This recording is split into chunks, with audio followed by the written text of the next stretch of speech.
Buenas noches, queridos hermanos, que el Señor les bendiga grandemente.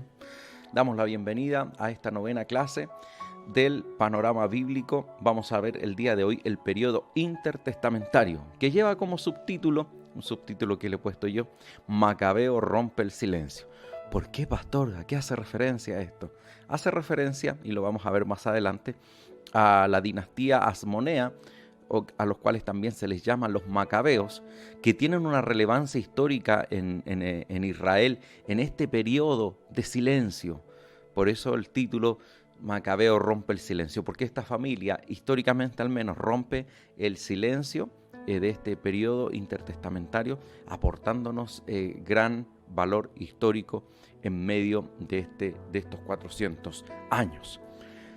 Dice así, vamos a ir a una introducción. En medio de la constante pugna de poderes de los importantes imperios del mundo antiguo, se encuentra inmersa la historia del pueblo de Dios. Para comprender mejor el periodo intertestamentario, debemos recapitular un poco en la historia de los rivales del pueblo hebreo. Vamos a ver algunos de los rivales más significativos, más mencionados en la Biblia, del pueblo hebreo. En su momento, un rival significativo fue Egipto. Egipto era una gran potencia en el mundo antiguo, fue el primer gran imperio del mundo antiguo, si lo pudiésemos decir. Hay algunos otros anteriores, pero algunos dicen que el primer gran imperio del mundo antiguo habría sido Egipto. Y de igual manera Israel estuvo vinculado potentemente a Egipto en ese periodo en que con José llegan a Egipto, y luego de eso, para salir, tiene diferentes dimes y diretes relatados ahí en el libro de Éxodo, cuando salen en definitiva de Egipto para ir a Canaán. Y en Canaán no la tuvieron fáciles, tuvieron rivales, tuvieron que sacar a los cananeos, a quienes no sacaron de buenas a primeras. Nosotros vimos que en Josué, en el periodo de la conquista, es un periodo que duró aproximadamente 7 años, pero es un periodo de conquista a grandes rasgos, donde tienen que haber tomado posesión de las principales ciudades, pero en ninguna manera derrotaron definitivamente a los cananeos en esos 7 años, sino que en los años posteriores se hizo efectiva esa conquista permanente, esa conquista total sobre el pueblo cananeo. También, pasando ya a tiempos del rey David, nos encontramos con estos nuevos rivales, los filisteos. Los filisteos que significa del mar, eso significa que vienen del mar. Porque efectivamente los filisteos, hay mucha incertidumbre respecto de este pueblo, pero por lo que se conoce, por lo que se sabe, los filisteos serían pueblos que provendrían de Grecia. Y ahí vamos a llegar a Grecia y vamos a decir que Grecia por eso entonces ni siquiera se le llamaba Grecia, ¿ya? Pero antes que se llamara Grecia, los filisteos venían de allá y venían en barcos, y por eso es que se asentaban asentaban sus ciudades en pueblos costeros. Entonces eran vecinos de la zona de Jerusalén, de Judea. Entonces ahí tuvieron grandes conflictos, grande rivalidad con el pueblo de Israel. Y también constantemente moabitas, amorreos, que eran sus vecinos. Entonces habían conflictos con estos grupos, pueblos vecinos, algunos de ellos muy diestros para la guerra. Si por ejemplo, fuera confirmado, bueno, se sabía que los filisteos eran hombres de guerra. Lo vemos con Goliat, un gigante, un paladín, que la Biblia nos va a decir que era un hombre de guerra, experimentado en la guerra, etc. Es decir, tenían un poderío militar significativo, una formación militar significativa que precisamente se condice con la que tenían permanentemente los griegos. Así que debería ser así como hay algunos antecedentes que lo corroboran. Y para ir anticipando un poco, en realidad los griegos es el nombre que le pusieron los romanos a los helenos, porque así se llaman, helenos. Pero los romanos le pusieron griego, y nosotros quedó en el tiempo y nosotros le decimos griego, pero en realidad ellos así mismos se llamaban los helenos. Otro grupo importante y aquí traté más o menos de ubicarlos de acuerdo a su momento histórico, otro grupo importante de pueblos rivales de Israel, estaban los sirios ahí por el tiempo de los profetas, de los inicios de la monarquía, incluso cuando vemos a Elías, a Eliseo en constante pugna con los sirios, recordando toda vez, recuerde que la semana pasada vimos que la monarquía hebrea se dividió. Entonces estaba el reino de Judá o reino del sur, cuya capital era Jerusalén, y el reino del norte o de Samaria o de Israel, cuya capital no inmediatamente, pero sí con posterioridad pasó a ser Samaria, una importante capital, una importante ciudad y muy estratégicamente ubicada desde el punto de vista militar. Y ellos eran el reino de Israel, el reino del norte, tenían como vecinos directos a los sirios. Entonces por eso que eran como el primer frente que tenía que combatir con la invasión proveniente del norte, en este caso los sirios. Y los sirios eran bastante poderosos, eran bastante fuertes. De ahí la Nínive, ¿se acuerda usted de Nínive? Jonás, que va a predicar a Nínive, que era la capital de Siria, un poderoso pueblo militarmente hablando. Y todo esto, cuando había un pueblo que era poderoso en lo militar, también era poderoso en lo cultural, en la edificación de sus ciudades, etcétera. Se hacían fuertes en todos los ámbitos. Y precisamente el reino del norte tuvo un constante conflicto con los sirios. No dejemos de esto fuera a Judá, pero principalmente el reino del norte. Y luego de ellos vinieron, yo alguna vez mencioné la semana pasada que en el mundo antiguo se jugaba el nadie sabe para quién trabaja. Ese juego en que uno va ganando, va ganando, va ganando, y cuando viene otro y lo derrota, el victorioso se queda con todo lo que el que perdió venía ganando. Entonces así sucede un poco con los imperios antiguos. Los asirios derrotan a los sirios y se quedan con todos sus dominios. Entonces los asirios, después de la decadencia que tuvo Egipto, los asirios vinieron a ser como el primer gran imperio antiguo. Recuerde que el primer gran imperio antiguo fue Egipto, pero tuvo una decadencia muy prolongada y esa decadencia llevó a que pueblos tuvieran su independencia, que hubieran varios pueblos que adquirieran una fuerza, una preponderancia, como los mismos hebreos en el momento del rey David, que gobernó una parte importante de sus alrededores, los sometió, los hizo sus vasallos. Pero también el reino hebreo decayó y ahí vinieron los constantes conflictos de los vecinos, como lo decía recién, con los sirios, pero los asirios, luego de ese tiempo prolongado de inestabilidad en el gran imperio egipcio, se transforman en el nuevo gran imperio del mundo antiguo. Los asirios gobernaron muchísima, su imperio fue vasto, fue muy amplio, y ellos se caracterizaban, una de las características que tenían los asirios era su maldad. Aquí hago un paréntesis y una nota de que hasta hace un par de siglos atrás los asirios eran, de acuerdo a los historiadores, una invención de la Biblia. Pero los hallazgos arqueológicos han permitido corroborar la existencia de este pueblo. Muchos historiadores hace un par de siglos atrás creían que los asirios eran una confusión en los registros bíblicos, que quizás querían referirse a un grupo de los sirios, pero la arqueología confirmó la existencia de los asirios. Los asirios se caracterizaban por registrar los bajos relieves. Son esas. Ahí la próxima semana me comprometo a tener alguna imagen de los asirios. Los bajos relieves son como escultura, como que esculpían en tabla, en paredes también, en sus cuevas, sus edificios. Y algunas características principales de ellos es que se hacían así, fortachones. Se hacían excesivamente, cuando se dibujaban, se hacían excesivamente fortachones. Y los asirios, en todos los hallazgos que se han encontrado, no se registran derrotas. Ellos no escribían, no contaban las derrotas, solamente las victorias. Y eran un pueblo muy macabro, eran malísimos. Cuando conquistaban una ciudad, la destruían, colgaban a las gentes en partes. Cuando habían mujeres encintas, embarazadas, sacaban sus bebés del vientre de la madre, aún con la madre viva, y mataban a los bebés, a los niños pequeños, azotándoles con sus cabezas en tierra.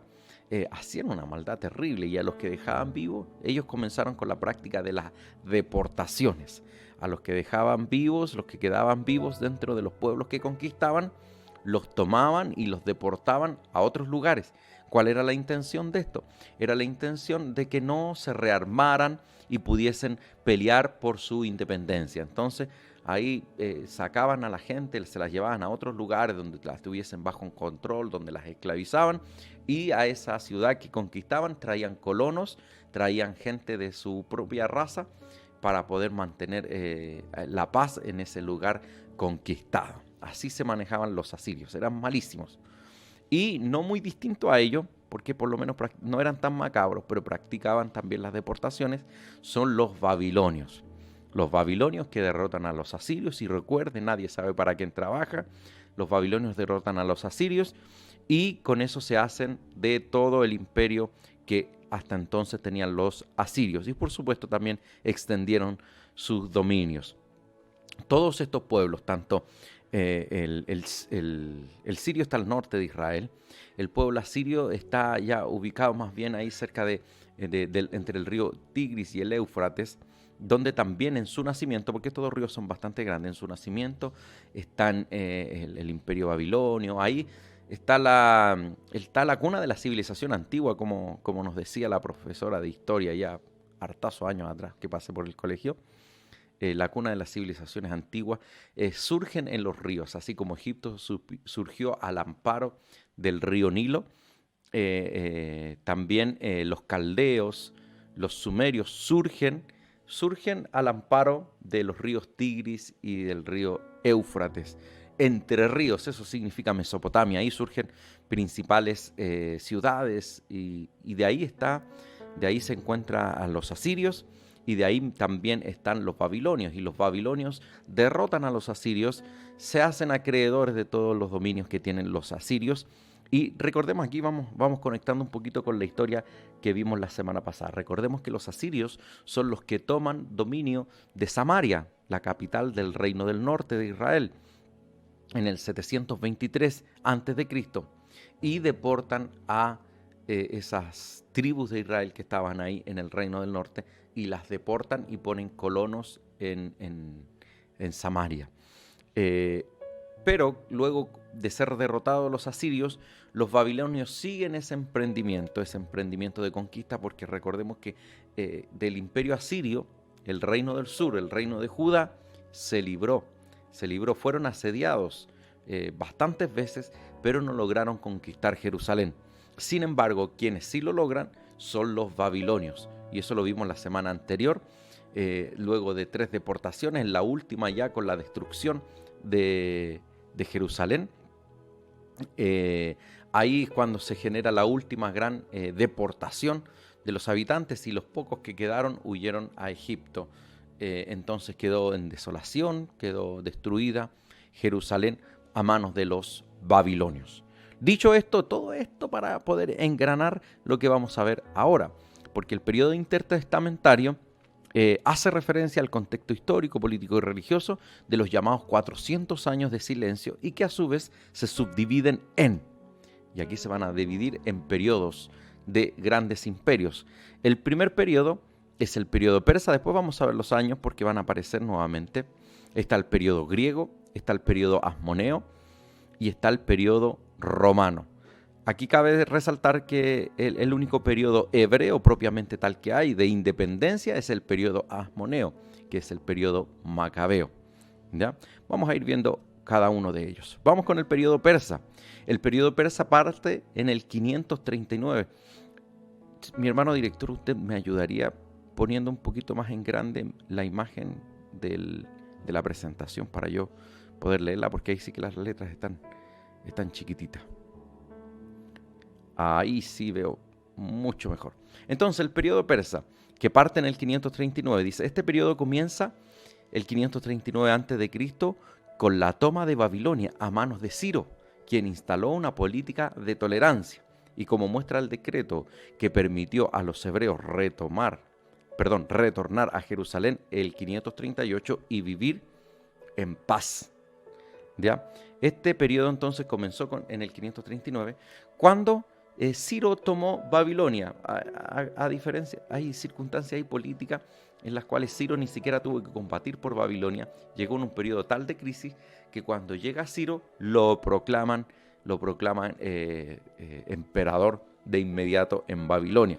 Entonces cuando él se hace del imperio babilónico, cuando conquista, y a su vez, recuerden, nadie sabe para quién trabaja, conquistando Babilonia, conquistó todo lo que le pertenecía al imperio babilonio. Dentro de eso estaban los dominios de Israel, el dominio de Jerusalén estaba dominada. Pero como este emperador Ciro, a diferencia de asirios y babilonios, este emperador tenía una política de tolerancia. Y como muestra de eso es que a poco andar, es decir, al año siguiente de que él toma y gobierna desde Babilonia, en el 538 hace ese decreto que le permite a los judíos retornar. ¿Se acuerdan que lo estuvimos viendo la semana pasada? El decreto de Ciro del 538 permite comenzar aquellos retornos que van a ser también en 3 partes y que lo vimos la semana pasada. Vimos el retorno a cargo de Zorobabel, vimos el retorno a cargo de Esdras y también vimos el retorno a cargo de Nehemías. Entonces, ¿qué pasó con los hebreos dentro de este periodo? Resulta que ellos eran esclavos de los babilonios y luego Ciro conquistó Babilonia y ahora el imperio babilonio no era más, sino que era el imperio persa quien gobernaba. Y los israelitas, los hebreos, eran esclavos de esclavos, porque los judíos eran esclavos de los babilonios y los babilonios eran esclavos de los persas. De ahí que surge también con mayor fuerza el clamor, y lo vamos a ver también en el profeta Daniel, cuando él ora y dice, somos esclavos de esclavos. Y reclama las profecías para el retorno a Israel, y así se cumple el retorno a Israel, se cumplen esas profecías. Y con esta política de tolerancia del emperador Ciro pueden retornar a Canaán, a Jerusalén, como usted le quiera decir. No le podemos decir Palestina todavía, y ahí lo vamos a ver más adelante por qué. Dentro de este periodo persa, déjeme decirle ahí una última frase que decía, y vivir en paz. Dentro de ese periodo persa hubo una libertad religiosa, a eso se refiere la paz. Esa libertad religiosa les permitía celebrar, vivir su fe, promover su literatura, etc. Pero seguían siendo vasallos del imperio persa, y eso significaba que había que pagar impuestos. Las ambiciones de conquista de los persas los llevaron a enfrentarse a los griegos, quienes ofrecieron una férrea resistencia que terminaría con el más grande imperio que se conocería hasta entonces. ¿Ya? ¿Por qué hacemos mención a esto? Porque en su ambición de expansión los persas llegaron incluso los persas llegaron a dominar muy cerca de India, gran parte de India, se extendieron muchísimo, pero también se extendieron hacia Europa, África, Asia, y también se extendieron hacia Europa y se encontraron con los griegos. Y ahí se llevan a cabo lo que se le llama las guerras médicas, donde los persas se enfrentan a los griegos. Yo a veces recomiendo algunas películas. Hay una película, se llama 300, que hace referencia a la batalla de las Termópilas. Es una batalla histórica, donde un tremendo y gigante ejército persa intenta penetrar a Grecia, y su primer acceso era el paso de las Termópilas, y ahí se encontró con 300, dice la tradición, con 300 guerreros espartanos, quienes dieron batalla, dieron lucha, y eso permitió que ganar tiempo para que los estados griegos se pudiesen armar, se pudiesen preparar, alistar para enfrentar a los persas. Entonces hubo una invasión encarnizada por parte de los persas a Grecia, y definitivamente las guerras médicas las ganan los griegos. Pero luego de ganar esas guerras médicas, los griegos entendieron de que para poder ellos vivir en paz, no solamente debían cuidar su terruño, su entorno, sus dominios de alrededor, sino que debían ir a la casa misma de estos invasores. Entonces, por eso que ahí dice que ofrecieron una férrea resistencia que terminaría con el más grande imperio que se conocería hasta entonces, porque los griegos después dieron cuenta de los persas, y aquí vamos a verlo. Vamos con el periodo griego. El periodo griego comienza en el 334 a.C. con la toma de Babilonia a manos de Alejandro Magno, o Alejandro el Grande, esa es su traducción, quien tenía el sueño de implantar la cultura griega en el mundo entero. Recordemos que ellos no se llamaban griegos, sino que se llamaban helenos.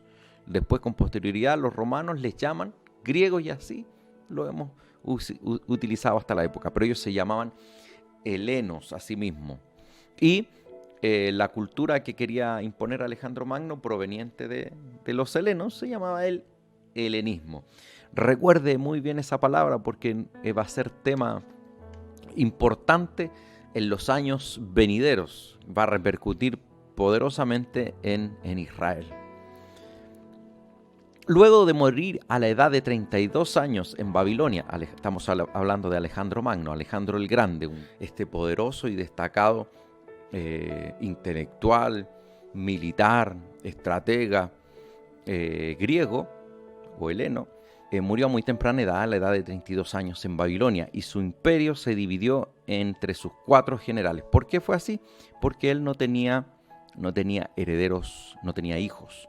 Entonces, en vista de eso, al morir, entregó su gran imperio a sus 4 generales y se dividieron en importantes sectores.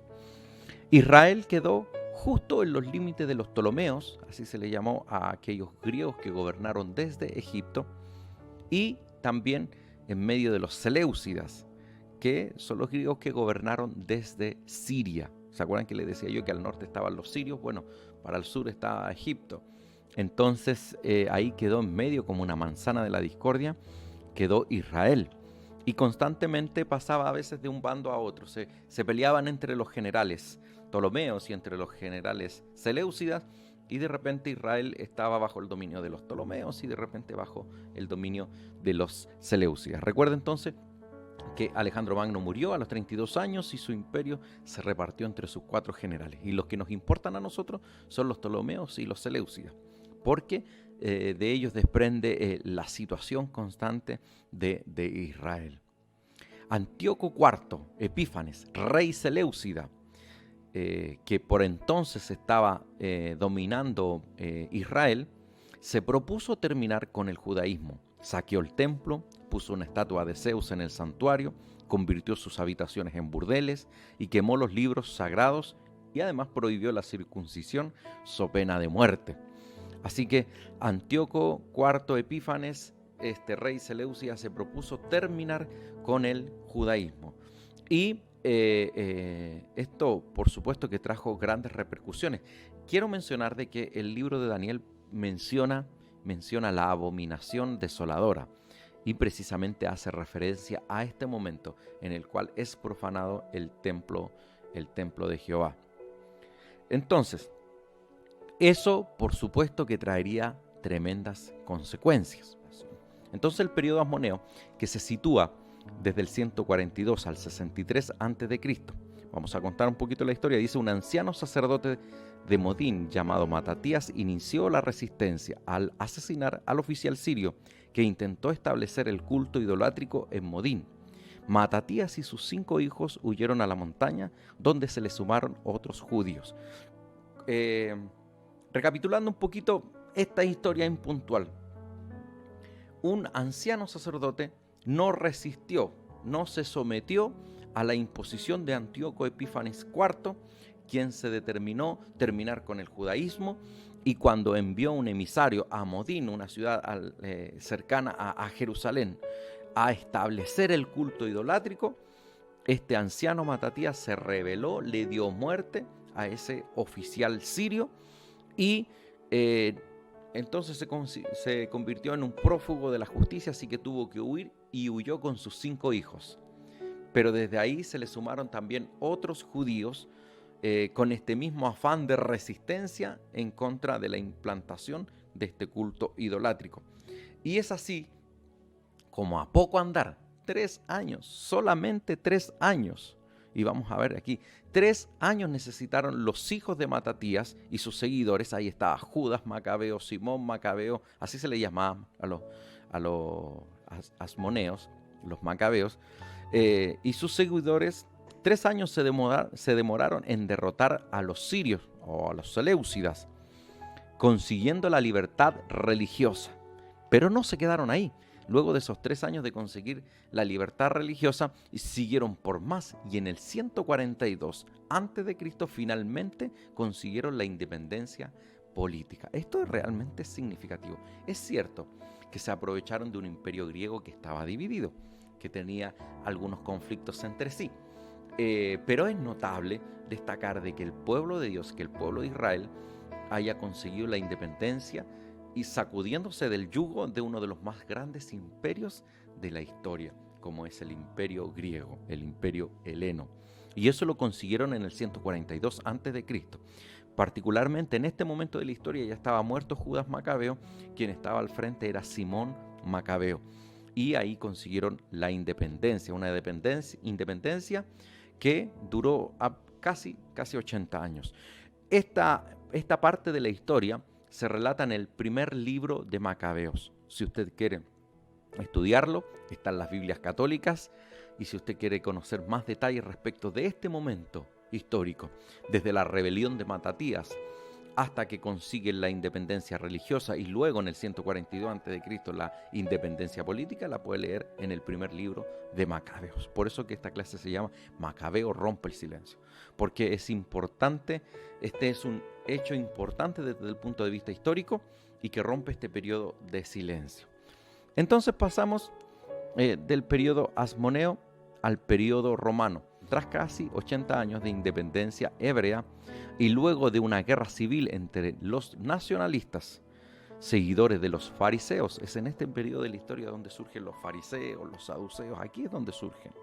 Estos grupos que cuando nosotros estudiamos a Jesucristo en el Evangelio pareciera que andaban juntos, y a veces nosotros los leímos, los fariseos y los saduceos, y pensamos que son casi la misma cosa.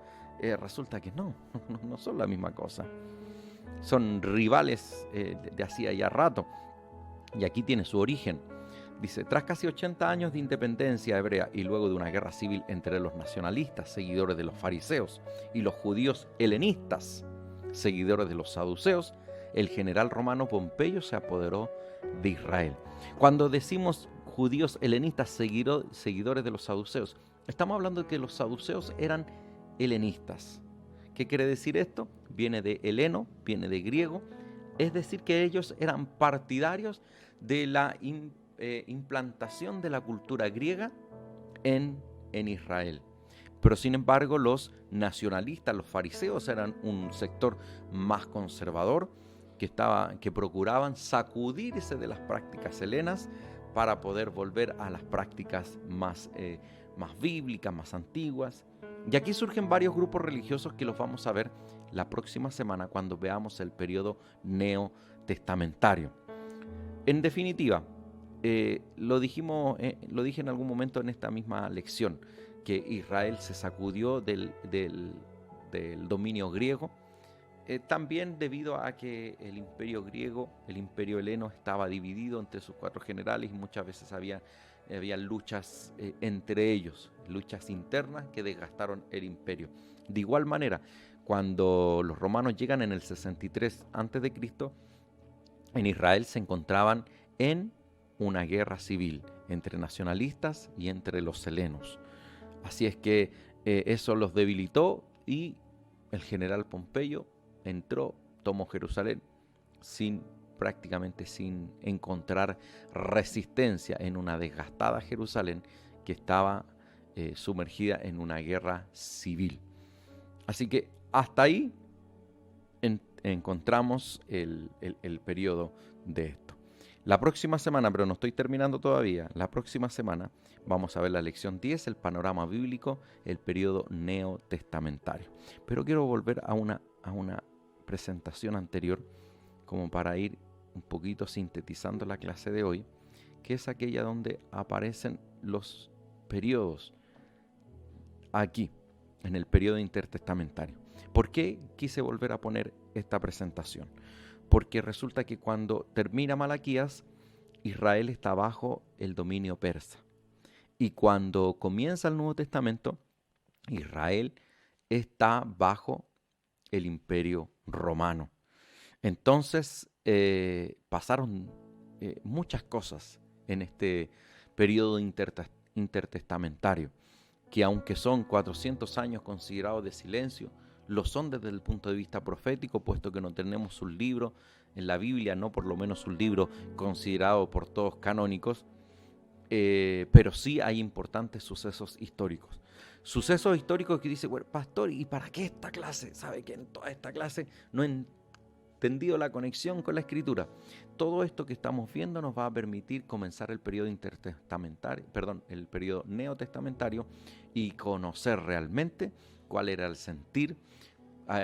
Ya mencionamos un poquito de los fariseos, de los saduceos, y hay otros grupos religiosos también en la época que tendrán mucho que decir, y todo eso se entiende en razón de este periodo intertestamentario. Son 400 años de silencio desde el punto de vista profético, pero históricamente necesitamos conocer, necesitamos manejar eso.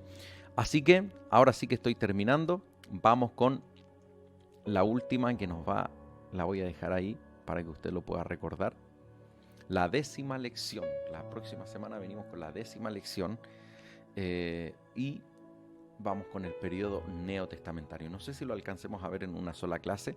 Hay muchas de estas cosas que quizás no se entienden bien de buenas y a primeras.